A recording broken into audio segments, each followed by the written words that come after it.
গাজার খান ইউনুস থেকে শুরু করে উত্তরের জাবালিয়া সব জায়গায় ধ্বংসস্তূপে পরিণত হয়েছে। উপত্যকাটির একাধিক এলাকায় ইসরায়েলি বিমান হামলায় প্রাণ হারিয়েছেন শতাধিক বাসিন্দা। নিহতদের বেশিরভাগই নারী ও শিশু। ধ্বংসস্তূপের মধ্যে প্রিয়জনকে খুঁজছেন অনেকে, আবার মরদেহ শনাক্ত করতে ভিড় করছেন হাসপাতালে।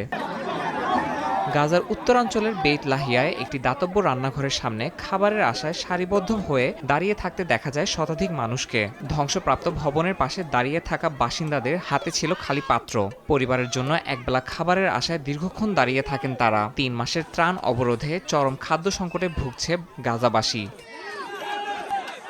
এই পরিস্থিতিতে গাজায় মানবিক সহায়তা পৌঁছাতে যুক্তরাষ্ট্রের সহায়তায় কাজ শুরু করতে যাচ্ছে একটি ফাউন্ডেশন। তবে এই উদ্যোগের নিরপেক্ষতা নিয়ে প্রশ্ন থাকায় অংশ নেবে না জাতিসংঘ। যদিও বিতর্কিত এই পরিকল্পনার আওতায় দক্ষিণ গাজায় কয়েকটি বিতরণ কেন্দ্র স্থাপন করা হয়েছে। উত্তরেও সম্প্রসারণের পরিকল্পনা রয়েছে।